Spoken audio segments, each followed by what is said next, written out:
Hi guys, welcome back to my channel. My name's MC. I make videos and blogs for international students who want to study, settle, and explore their opportunities here in Canada. So if you haven't subscribed yet, make sure to hit that red button below and don't forget to ring the notification bell so you don't miss any videos that upload every single week. So in today's video, we're going to talk about the differences between Canada, the Philippines, and Dubai. So those are the countries that I live in the past, and this again will be based on my personal experience and my preferences, because it could be different for you or maybe different to your relative who lived there for a while. But in this video, it's entirely based on my experience. So as you can see, I'm currently editing my video right now, and for you guys don't know that it takes me 4 to 6 hours to edit one video. So it's a lot of work. Being a YouTuber is not that easy. So I'll see you guys in a bit, and let's move on to our topic for today.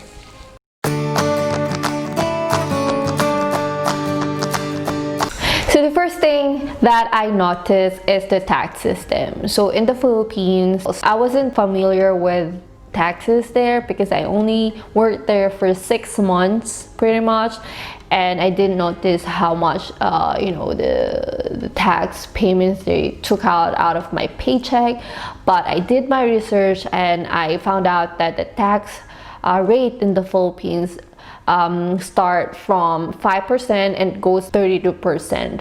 Okay, so that's crazy. So if you're earning 10,000, then you'll be taxed based on 5%, and if you're making more than 10,000, it will be based on, like, let's say 20%. So it depends, it's progressive. And in Dubai, you don't really have to pay for taxes. You know that, guys. All my viewers from the Middle East, right? We didn't have to pay for taxes, and there's a good and bad side on that. So if you're not paying taxes, so you can expect the government to give you some benefit when it comes to a time of crisis like this. You know, if you're going to lose your job tomorrow, or like you got laid off, you can't have employment insurance, or you can't get assistance from the government.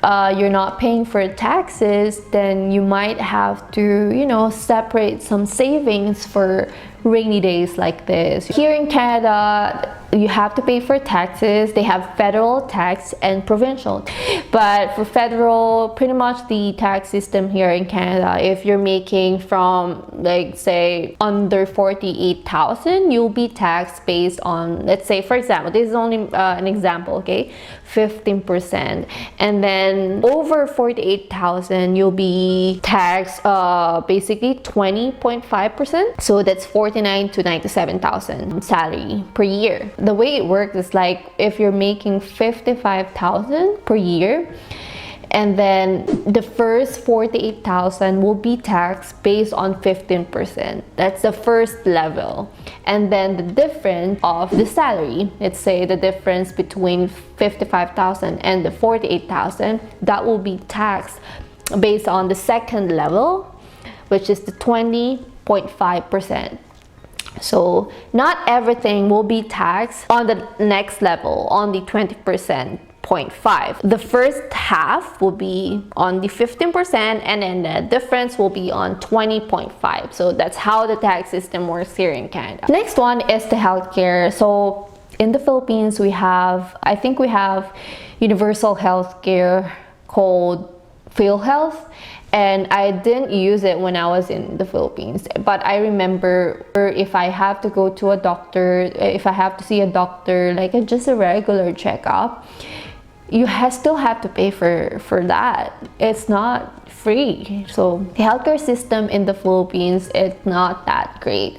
It's very weak, and you can't rely on it. Pretty much. In Dubai, you're covered as long as you're working. So basically, the company will give you a medical coverage, and as long as you're employed, you get your free healthcare.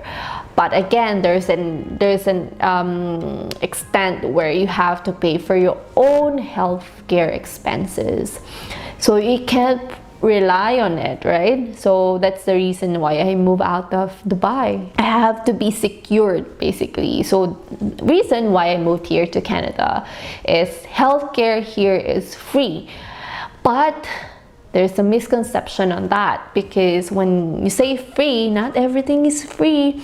So you still have to pay for some, like ambulance, you still have to pay for that if you need an ambulance. And if you need to get a medical exam, like for work or for permanent residency, even though you have the health card with you, you can use that. That is your healthcare benefit. Is just the basic one, the basic needs.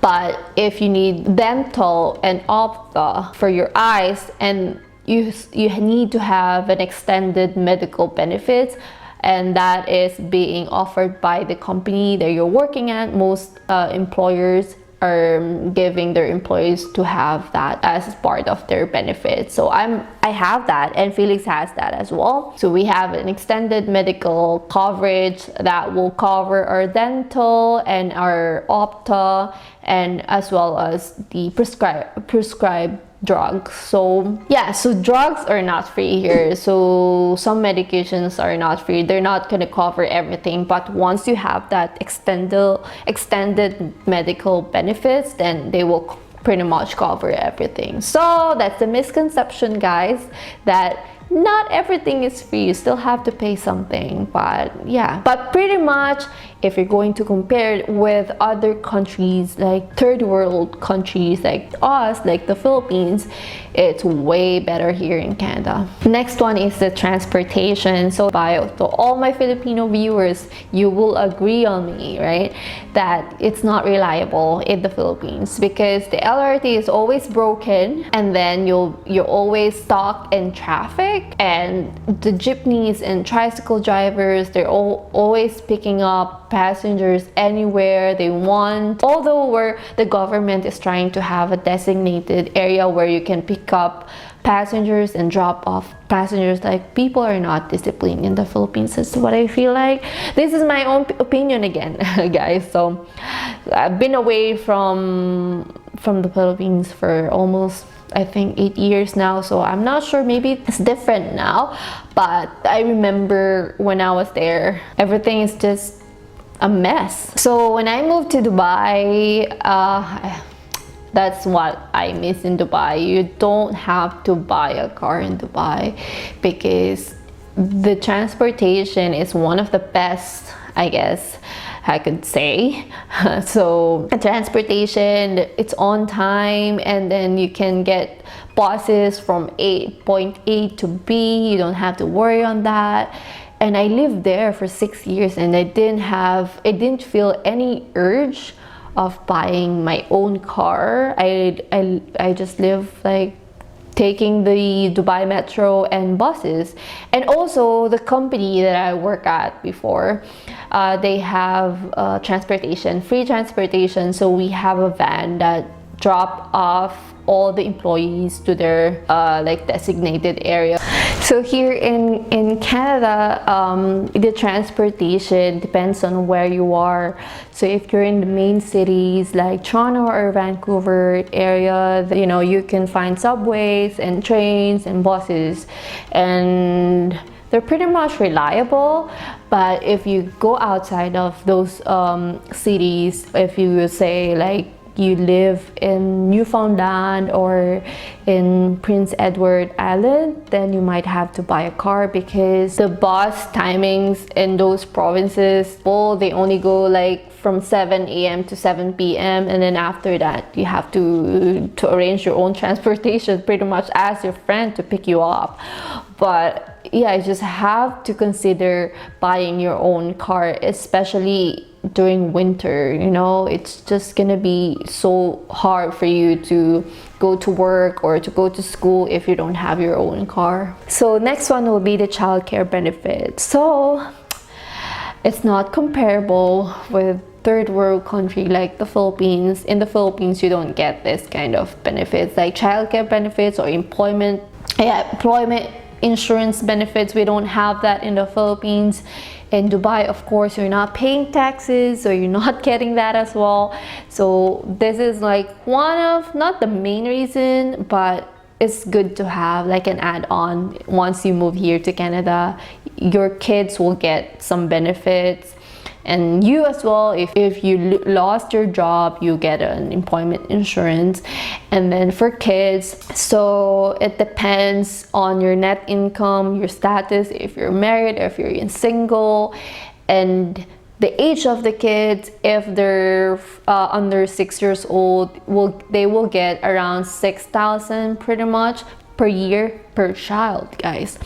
And if they're above 6 years old until 17 years old, they will still get some benefits from the government. They will pay around 5,000 pretty much per year per child. So it will vary because, again, as I've said earlier, that it will affect in terms of your net income with if you have a spouse and their age. So, but again, it's free money from the government. That's where your taxes, you know, that's the reason why you have taxes here in Canada, because you're getting a lot of benefits here. So the next one would be the education. So education in the Philippines is not free. You have to pay. And also, if you wanted to get good quality education, pretty much you have to send your kids to private schools, and you have to prepare for that. And in Dubai, you also have to pay for the education, right? For if you want to send your kids to school, you have to pay for tuition fee. It's freaking expensive. And then you also have to pay for the school bus, the textbooks. Like, it's expensive living in Dubai.